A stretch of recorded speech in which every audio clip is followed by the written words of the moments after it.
دعا اپنے لیے مانگنا عبادت ہے اور دوسروں کے لیے مانگنا خدمت ہے۔ عبادت جنت سے ملتی ہے اور خدمت سے اللہ۔ اگر اللہ نے تمہارے دل میں کسی چیز کی چاہت ڈالی ہے تو اس چاہت کو تم تک پہنچانے کے راستے بھی بنائے ہوں گے۔ دل تک چاہت پہنچ گئی ہے تو جلد نصیب تک بھی پہنچ جائے گی۔ ہر کسی کو ہر بات کا جواب دینا ضروری نہیں ہوتا۔ بہت سی جگہ پر واقعی دل بڑا کرنا پڑتا ہے، درگزر کرنا پڑتا ہے۔ ہر کوئی نہیں سمجھتا آپ کو اور ہر کسی کو آپ نہیں سمجھا سکتے۔ تمہارے حق میں کچھ چیزوں کا اس وقت ملنا بہتر نہیں ہوتا جس وقت تم اس کی خواہش کر رہے ہوتے ہو، بلکہ وہ وقت اللہ نے تمہارے لیے مقرر کیا ہے جو تمہارے لیے بہتر ہے۔ فرعون کے گھر حضرت موسیٰ علیہ السلام کی پرورش یہ ثابت کرتی ہے کہ جہاں شر کی انتہا ہوگی وہیں سے خیر کی ابتدا ہوگی۔ خوبصورت کہانیاں حقیقت یوں ہی تو نہیں بن جاتی، ان میں صبر، توکل اور دعائیں بے مثال ہوتی ہیں۔ جب آسمان سے نزول معجزوں کا ہوتا ہے تو ہر دکھ تکلیف مٹا دیا جاتا ہے۔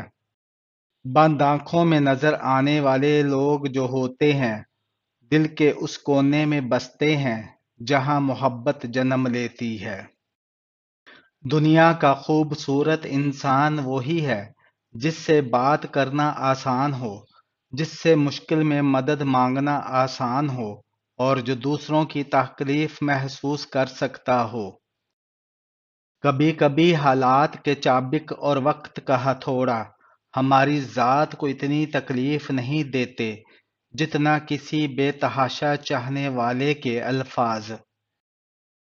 ٹوٹی ہوئی چیز ہمیشہ پریشان کرتی ہے، جیسے دل، بھروسہ اور سب سے زیادہ کسی سے لگی ہوئی امید۔ حضرت علی رضی اللہ تعالی عنہ نے فرمایا، مجھے تعجب ہے اس شخص پہ جو اپنی برائیوں کو جانتا ہے لیکن جب اسے برا کہا جائے تو ناراض ہو جاتا ہے۔ اللہ تعالیٰ پر اعتماد ہر بلندی کی سیڑھی ہے۔ بدگمانی میں اتنی طاقت ہے کہ وہ ذہنی سکون برباد کرنے کے ساتھ ساتھ انسان کے خونی رشتوں کو بھی منٹوں میں ختم کر دیتی ہے۔ اللہ کا شکر ادا کرو، یہ نہ سوچو کہ وہ تمہاری دعا فوراً قبول کیوں نہیں کرتا، بلکہ یہ سوچو کہ وہ تمہارے گناہوں کی سزا فوراً نہیں دیتا۔ نرم دل لوگ بیوقوف نہیں ہوتے، وہ جانتے ہیں کہ لوگ ان کے ساتھ کیا کھیل کھیل رہے ہیں، لیکن پھر بھی وہ نظر انداز کرتے ہیں کیونکہ ان کے پاس ایک خوبصورت دل ہوتا ہے۔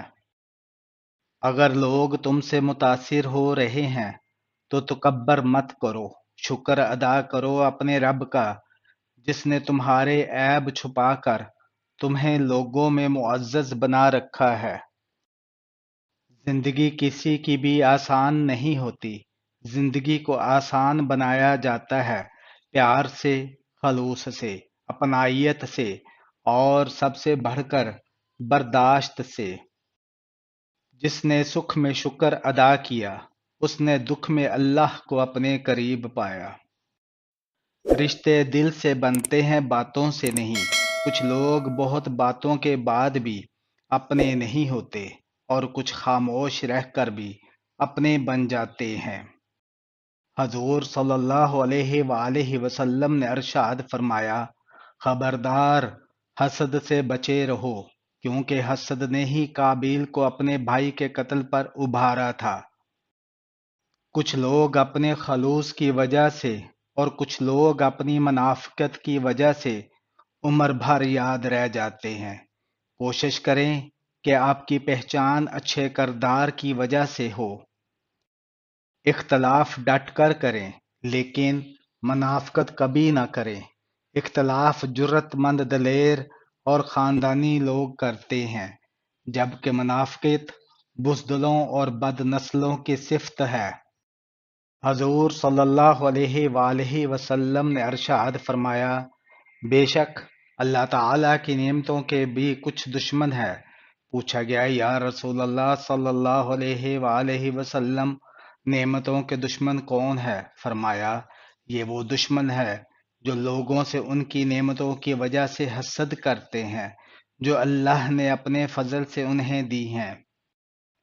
جب دیواروں میں دراڑیں پڑتی ہیں تو دیواریں ٹوٹ جاتی ہیں، اور جب دل میں دراڑیں پڑتی ہیں تو دیواریں بن جاتی ہیں۔ پرندوں کو دانہ ڈالنے والا ہر شخص ہمدرد نہیں ہوتا۔ بہت سے لوگوں نے جال بچھا رکھا ہوتا ہے، اسی طرح بہت سے لوگ ہمدرد بن کر آپ کے قریب آ جاتے ہیں، اور جب آپ بھروسہ کرنے لگتے ہیں تو آپ کو دھوکہ دینے سے گریز نہیں کرتے۔ جن کے دلوں میں رحم، طبیعت میں سادگی، دوستی میں خلوص اور سوچوں میں سچائی ہے، ایسے انسانوں کا وجود اللہ کی طرف سے مخلوق کے لیے نعمت، رحمت اور عطیہ ہے۔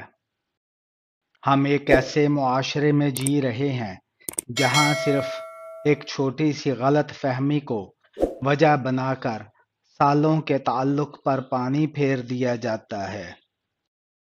جس مستقبل کے لیے ہم پریشان ہیں، ہو سکتا ہے اس مستقبل میں ہم ہوں ہی نہ۔